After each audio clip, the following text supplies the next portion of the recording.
I want to say there's a lot that we learned about the outside of the home too, Yes. because we were lucky our house did come fenced, so we do Yes. have a fenced yard, and then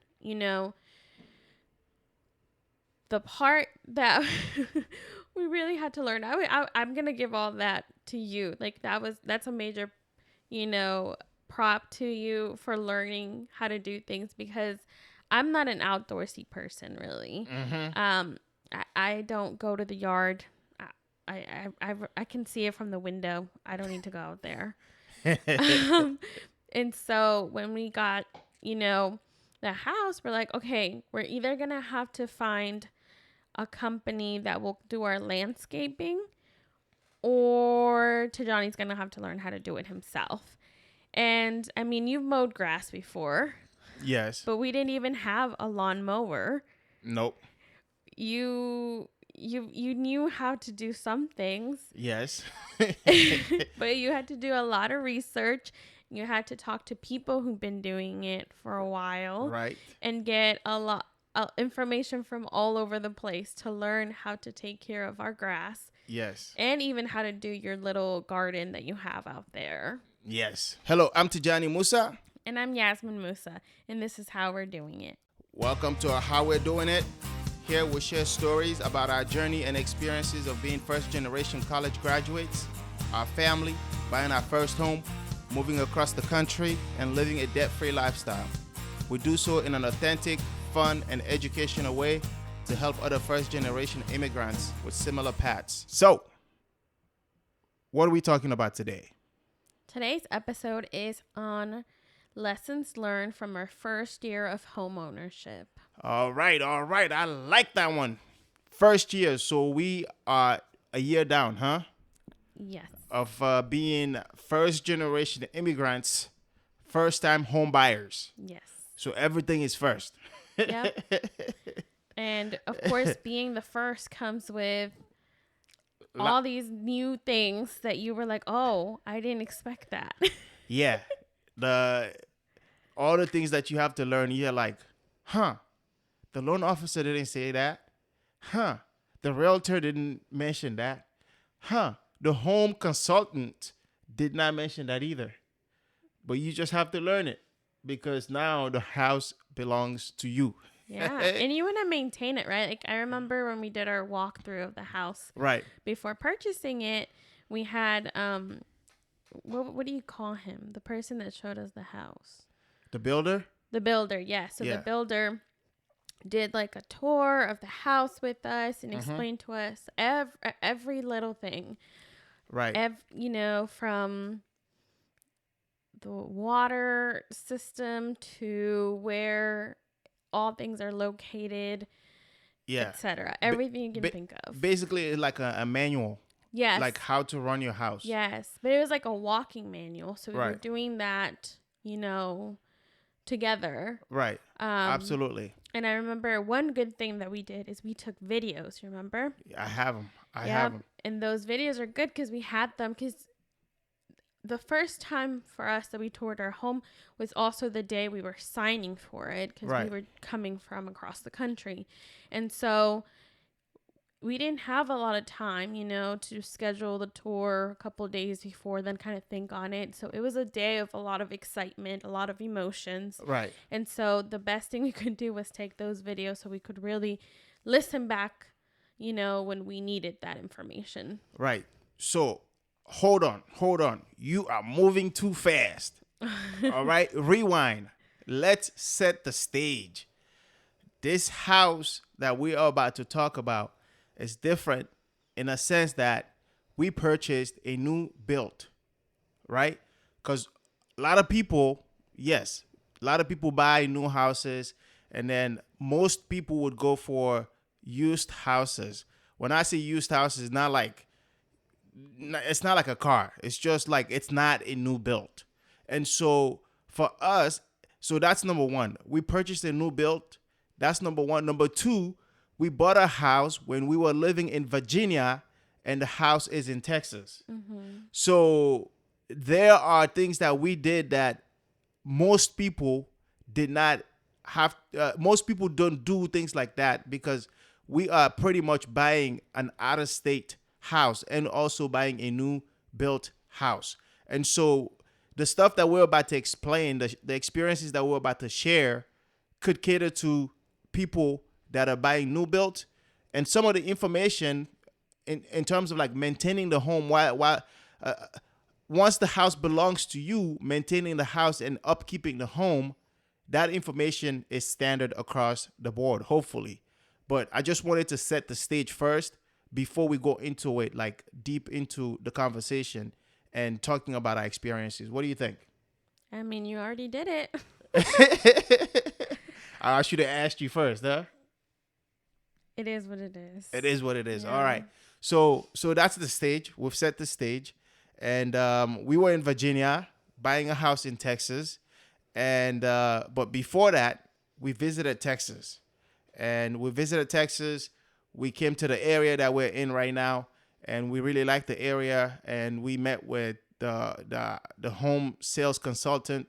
And we got his phone number and contact information. And we went back to Virginia.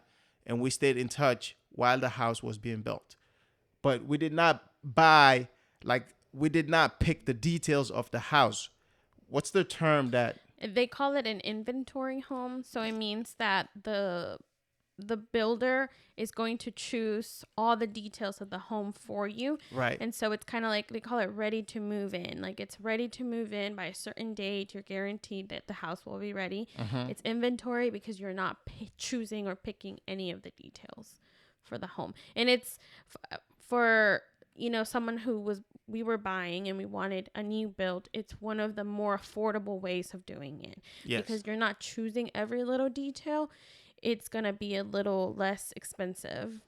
Yeah, and then also because it's ready to move in, it's almost like the builder needs to sell that house because the longer they have the house in their possession, they're losing money. And so for that reason, you would find that most of the time you have like a better deal than you picking all the details. Yeah. Yeah.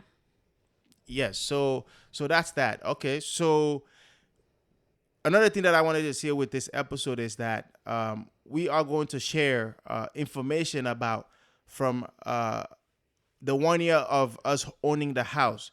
And probably in the future, what we can do is we can record episodes or series of episodes that would walk through like, okay, you want to buy a house. What are some of the first steps that you should consider buying a house as a first generation immigrants? And maybe we'll walk through all those steps all the way to purchasing the house, all the way to moving in and then owning the house. We will do that. But on this episode, we're just sharing our 1 year experience. It's more like the lessons that we learned, like things that came up that along the way we didn't really expect. Right. I guess you kind of have an idea, but you don't really know what is going to come. Yeah, I mean, I know people warned us like, oh, you need to be ready. Like, home ownership is different. Something breaks and it's on you to fix it. yeah, that basic thing, yeah, because you can conclude that, right? Because you own it. So if anything breaks, you don't have a landlord to report to. You are the landlord. Yeah. I mean, one nice thing for us, though, is that because our house is a new build, it comes with a warranty for a certain amount of time. And so for us, any issue that we did have, like a major, like AC problems or any type of like major issue that has to do with like the structure itself and even like the what do you call them, like appliances? Is an AC an appliance? I don't think so. Yeah, some of the appliances, AC is HVAC. Yeah, so those things are included under this warranty, and so if something happens to it, we have someone we can contact who can come check it out because it's a new build. Yeah. But I know, I've heard friends buying homes and then having to replace water heaters, having to replace a roof. Yeah. There's so many things that, come up as a homeowner. And so we were prepared should that happen to us in a way too. We, just part of our journey of living debt free is having a good emergency fund saved, so that if any emergencies arise that have to do with our home, we have something to cover it. Absolutely. That's very, very important. And so let's start with some of the things that we learned. So the first thing that we learned is that for us, like Yasmin was saying, is a new build. So our warranty, we have warranty all the way up to 10 years. We have the first year warranty, we have the 2 to 10 year warranty. And that covers like structural, systematics, things around the house. And so that's very good for us. And then another thing that we learned is that home owner insurance. That's big. Yep. Homeowners insurance. This it's similar to having a renter's insurance, except the difference is that you own the house and the renter's insurance covers property. Like when I mean property, like your clothes, television, furniture, all of those things. That's what renter's insurance cover. Homeowners insurance cover the structure of the home and some portion of potentially if the land get damaged. But most of the time, if something were to happen to the home, like something burns down or the house burns down, the land most of the time does not get affected. And so homeowners insurance covers the structure of the home as well as some of our belongings, like the things that I mentioned for renters insurance. So that's one thing that we learned. And homeowners insurance is more expensive than renters insurance. We also learned that renters insurance averages around $180 for the year. Homeowners insurance could go to thousands of dollars for the year. So that's something we learned as first generation immigrants. We did not know anything about that. So we learned that as we go. And we had to shop around and really explore different options. We looked, okay, sometimes when you bundle, it'll save you a little bit of money. So we tried to bundle with our car insurance at the time. But the quote we got, we were like, let's check elsewhere. Let's see if we can find something else. So we ended up bundling with a different company and ended up switching car insurance as well. And then added the home insurance in that plan as well. I want to say there's a lot that we learned about the outside of the home too, because we were lucky our house did come fenced, so we do have a fenced yard, and then the part that we really had to learn, I'm gonna give all that to you. Like that's a major prop to you for learning how to do things, because I'm not an outdoorsy person really. I don't go to the yard. I can see it from the window. I don't need to go out there. And so when we got the house, we're like, okay, we're either gonna have to find a company that will do our landscaping, or Tijani's gonna have to learn how to do it himself. And I mean, you've mowed grass before. Yes. But we didn't even have a lawnmower. Nope.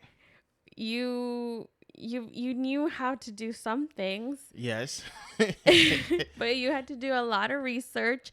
You had to talk to people who've been doing it for a while. Right. And get a lot of information from all over the place to learn how to take care of our grass. Yes. And even how to do your little garden that you have out there. Yes. All right, let me break it down then. Go ahead, because that's all you. So because Yazmin, we've been here for a year. I think she's been in the backyard for less than 5 times. Yeah, and those 5 times are probably like backyard parties we've had. So she was not for like fun, technically forced to be there because it's a party. But yeah, when it comes to like landscaping, right?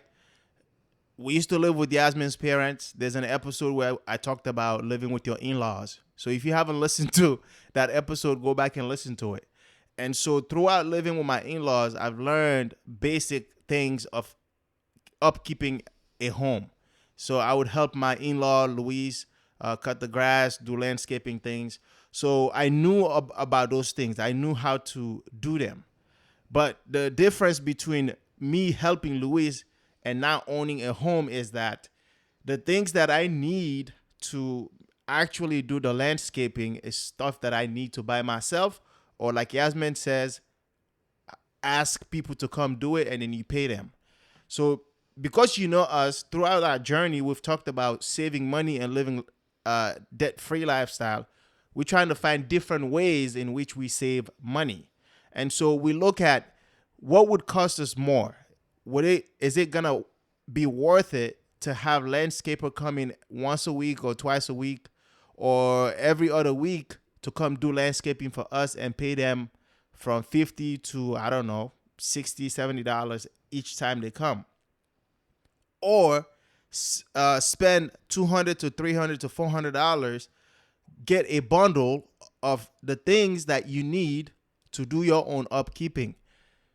Luckily, our yard is a decent size. It's not like it's not an acre or anything like that. It's not even half an acre. It's a decent size wherein I can cut it by just having a push lawn mower.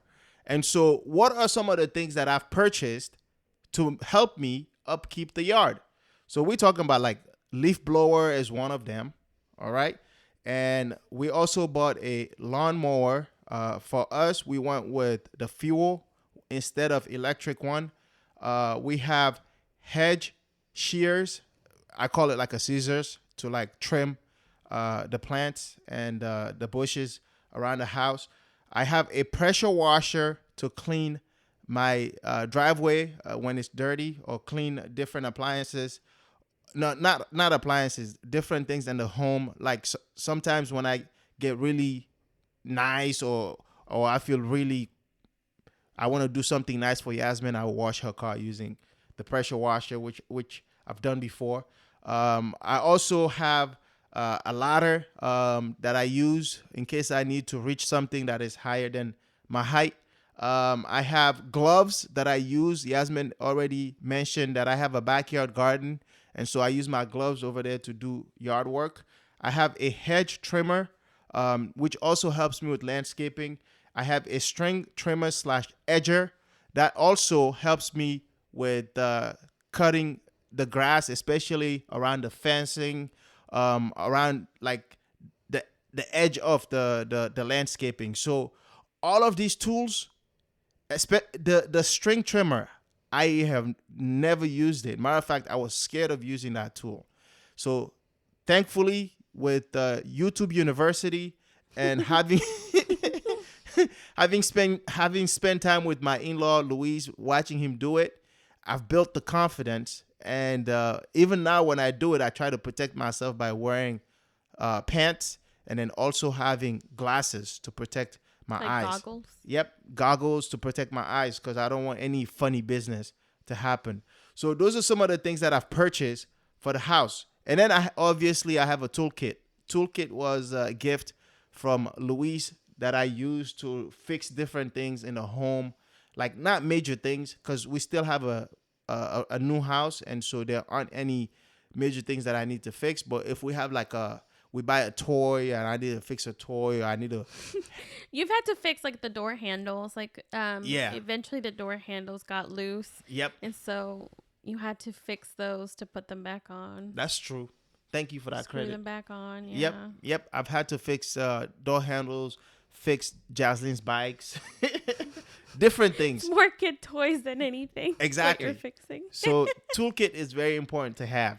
And other things that I've having to purchase to maintain the home is when it comes to like the grass, maintaining the grass, making sure the grass is green. That includes like having sprinklers on all the time, watering the grass and the plants to keep them healthy. I also every 6 months or so, I would buy like a weed and feed to basically get rid of weed from the grass and feed the grass also. There's something called lawn food that I also buy to maintain a healthy landscaping grass, and I also buy like insects killer. Usually in the backyard, you would have like a bunch of like different flies, insects, and all of those things, and so the insects killers would also help me get rid of those things. So let me push it back to you. What are some of the things that you've learned? Because I don't want to keep going because I have a lot here. things that I've learned from like being a new homeowner. Yes. Um, I've learned that a lot of the things you just kind of have to DIY unless you Yes. plan on spending money.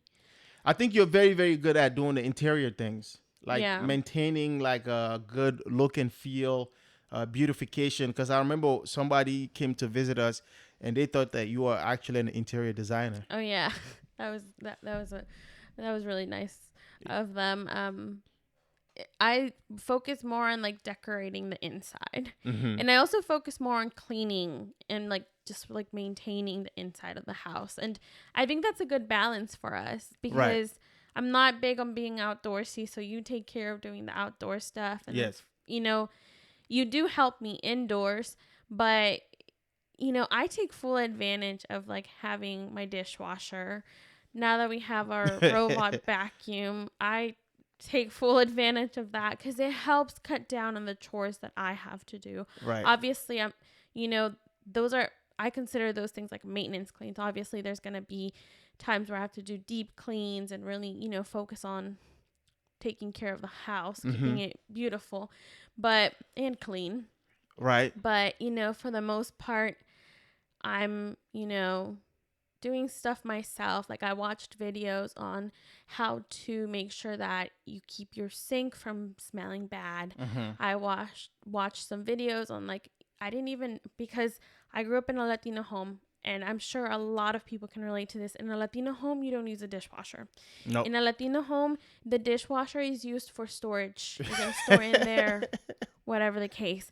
My mom has had a dishwasher since she's been a homeowner in 2007. How many times did she use it? Has she used it? I can count them with one hand. The amount of times she's used that dishwasher. Me? We're going to use it daily. But I didn't know how to load a dishwasher. So I had to watch a video on the proper way to load a dishwasher. Right. How to clean it. How to make sure that I was using products that were appropriate for it. Mm-hmm. Just to like maintain it, keep it from like smelling bad. Keep it from Right. making it last as long as, I possibly can. So that was, something where I also relied on YouTube University to learn those things. I, have also done stuff. So our washer and our dryer are both like smart appliances, and we're able to connect them to our phone and then get tips on, okay, you've used your dryer for more than 10 cycles. Now it's time to clean the lint filter with some water. So it'll give us little reminders like that are really helpful, because in the long run, that helps the longevity of the device, of the appliance. And so you want to make sure that you're kind of following those things. So I like to keep those things in mind. And then I just kind of break it down, like in terms of the cleaning. I learned to clean pretty much at a young age. I was vacuuming, I was mopping, doing all the things. One big thing that helped me is when we were doing that tour that I was talking about at the beginning of this episode with the person that built the home. He was telling me exactly what to use. So he said, yes, okay, you have granite countertops. You need to make sure that you seal them, right? And he told us exactly you're going to need a granite sealer to seal them. yes, And then when you clean them, like you're going to need something that says it's okay for granite, a granite cleaner, like for your everyday use. And that was something that we didn't know. No. I remember we went to Lowe's that first day looking for what we could use, and we just had to spend some time, reading the different products and making sure that it was exactly what we needed, because that's something that we didn't know. Right. My mom, she'd be like, oh, just use water and soap. But he told us, if you do that, like over time, you're going to ruin it. Like you're going to have to replace it. So you want to make sure you use an appropriate product on it. Yep. The other thing was the floors, for example. We have wood floors. And he said, with that type of wood, he was like, you want to make sure you use the least amount of water possible on that floor. Yes. He was like, your best thing to use to clean your floor is a Swiffer. He's like, try to avoid just like lots of water. The traditional mop. The traditional mopping, yes. And that was something that, one, I didn't know beforehand, you know, and two, I think it was just a little bit of an adjustment, you know, like I said, coming from a Latina household, I'm used to the mopping, all the water, the fabuloso. Yeah. If you ain't mopping, it ain't clean. Right. And my mom still thinks that. And yeah. Sometimes, you know, my parents lived with us for a little while, and my mom watches my daughter during the day here at our house. So sometimes I still catch her and I'm like, Mom, you mopped. And she's like, sí. I solo usé una poquita de agua. I only used a little bit of water. And I'm like, no, don't do it. Like, use the Swiffer. Or just vacuum. If you need a clean dust, just vacuum. It's okay. But, you know, it's little things like that lessons that you don't know until you know. And it was really, for us, it was that builder telling us, like, no, you need to take care of this, and this is how you're going to take care of it. Another big thing too for me right now is, once again, Latino household, all we use is Clorox. Put it on everything because it's the thing that cleans the most, right? Yeah, but it can be very harmful. And like, we have a small child, we don't want her inhaling that type of chemical. Nope. And then, you know, even when I was pregnant too, I did all this research and I was like, oh my God, I really shouldn't be using all these things. I shouldn't even be cleaning. Nope. So, you know, now I just try to find things that are a little more healthy, products that are more appropriate for my family to use and safe. Right. And that's what I use to like clean our shower, clean our bathtub, all the bathrooms. Big thing I didn't know was how to clean a shower. I've never had a shower. Our shower is all glass. Yes. We always just had a bathtub, you know, and then you put like the bathtub, you close it with the curtain. The curtain, yeah. Yep. And then, you know, I feel like it's a little bit easier to clean, but you know, the shower, because it's all glass, we had to find a good product to clean it and then a good way to maintain it clean. Yes. And those are little things that I feel like you don't really know. Yeah, it's not in the books. It's not in the books. No one's really going to tell you. And, you know, moving in, I was like, oh, the house is so big. We're going to get someone to come clean our home like monthly or every 2 weeks. And then I looked at prices, and no, they're not high. They're not super expensive because, you know, you can get decent prices out there. Right. However, it just was not in our budget, and it still is not. Right. Because I choose to prioritize other things, and I choose to do the cleaning so that I can have that extra money to live the lifestyle that I live. I don't mind cleaning as long as it means that, you know, I can live the comfortable life that I'm used to having. Right. And so it's a little bit of that sacrifice too. Like, you guys know that we're on this debt-free journey, and I rather sacrifice, you know, a little bit of my labor and time to make sure that we can go out on vacation more often, or we can eat out, you know, a couple times a month. Yep. And other things that we learned is that when we purchased the home, we had about 72 hours to transfer all utilities in our name. Oh my goodness. Guys, that's like very legit, right? And luckily, like, thank goodness for Tijani, because he takes care of, you know, making sure that our bills are paid on time and that all the utilities were transferred to both of our names, and we're good, right? Yes. Thank goodness for him. We had a little neighbor the other day who came to we opened the garage because we were leaving, and he approached us and asked if we had power. And we did. We said, yeah, we do. We've had it all day. He said his power had been gone all day. And then Tijani felt really bad because he was probably in high school, right? Like a young boy. Yeah. So he went in to check on him a couple hours later, and he to make sure he had gone in touch with the company, the electric company. And the little boy said it was because his parents forgot to transfer the utilities to their name, and so their power got cut off, and nobody was going to come until Monday, and this was on a Friday afternoon. Yeah. It was heartbreaking. Yeah. Heartbreaking. Poor thing. It was really, really difficult because, it was one of those winter months because this was It in, was chilly. yeah, it was super cold. And when I went to check on him, and the boy was staying with his grandma, and so that made the situation even sadder. And so that's why we're saying, make sure you transfer your utilities to your name promptly right after you sign or close.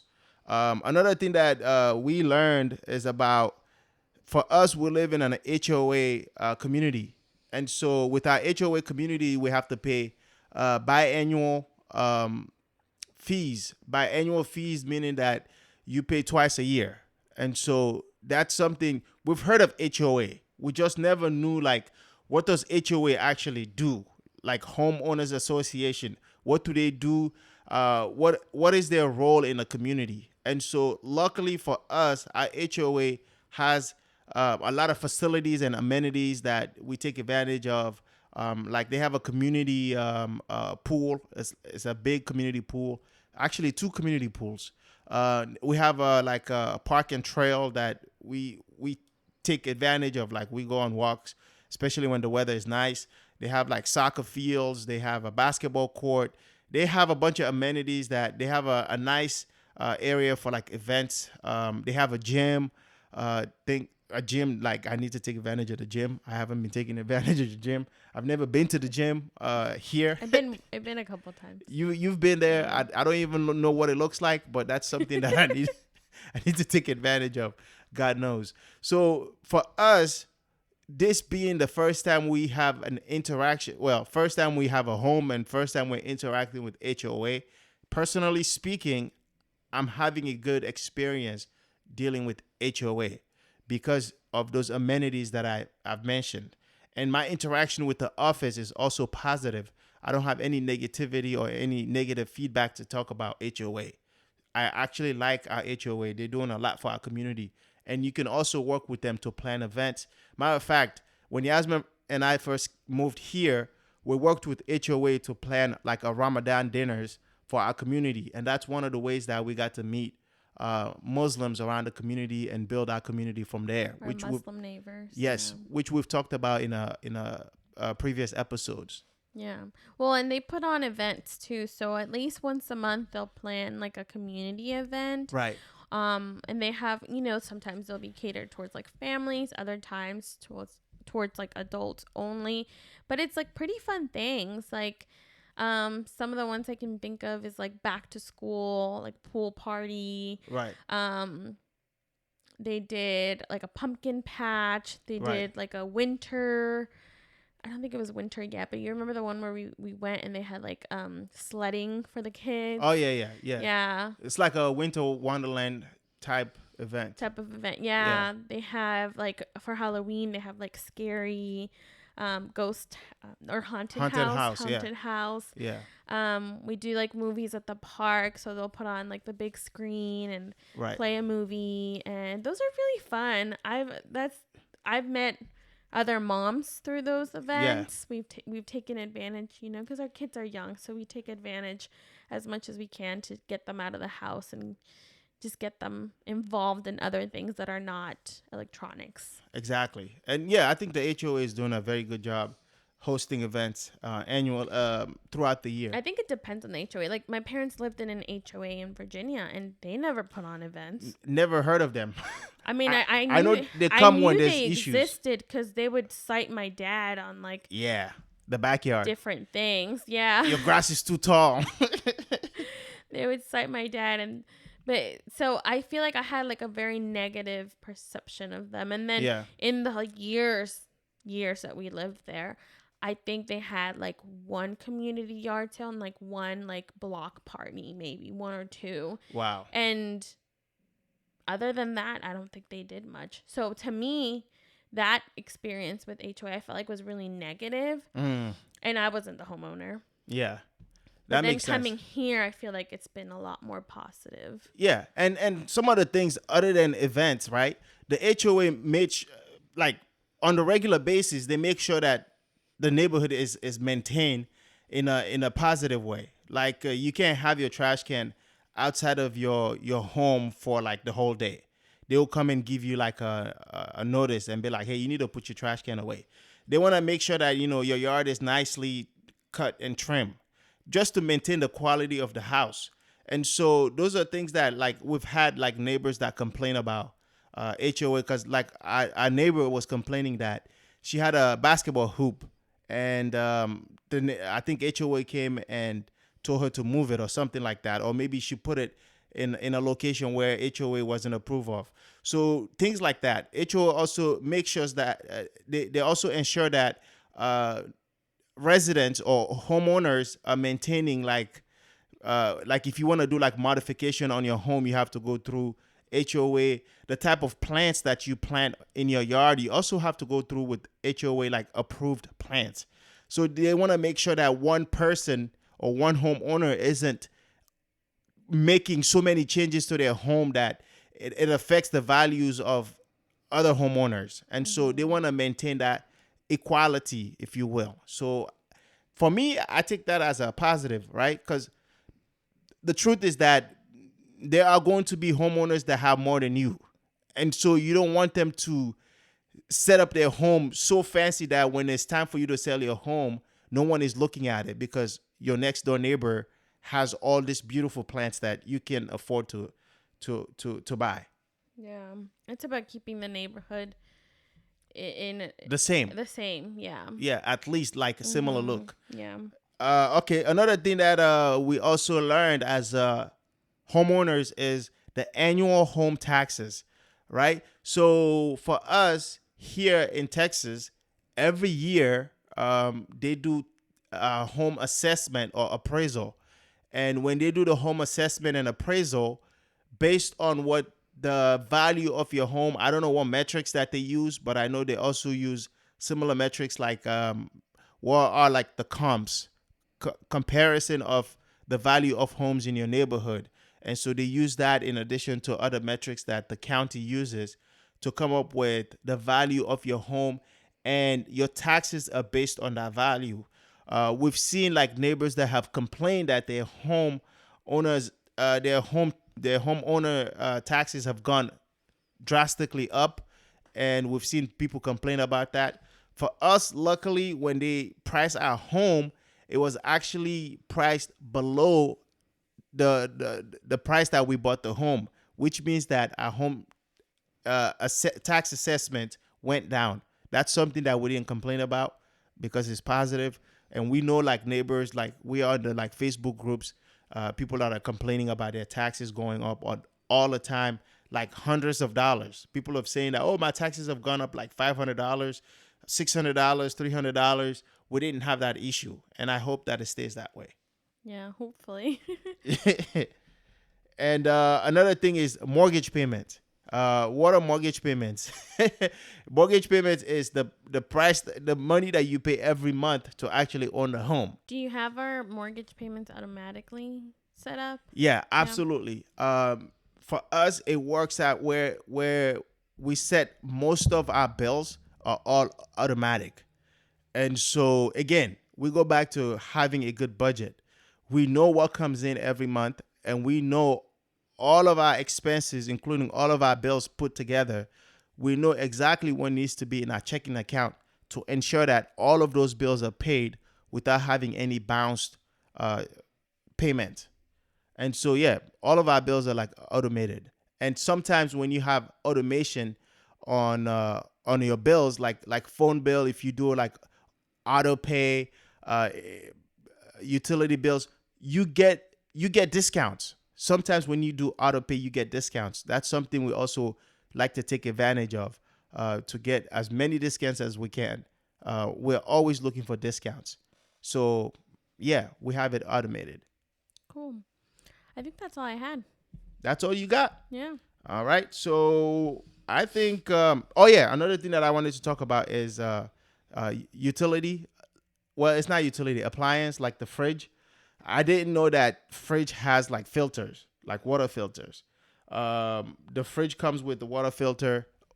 Luckily for us, we purchase our appliances brand new. And so it comes with a water filter that needs to be changed. we have an app that tells us if it needs to change, and we're just waiting to get that notification from the app. When the time is here, we'll make the changes. Also, our counter has a spigot, a little water spigot. That water spigot is what we use for drinking water. And that also comes with a water filter. That's also something that we learned. And that water filter, you have to change it like at least every 6 months or so. We haven't changed ours yet because it's... Ew. You've been here for over a year. You have homework this weekend, I have sir. homework, so I need to look into that. I need to change the Drink water from there. Exactly. I got to protect my family. So I need to replace that filter. But that's something that I didn't know.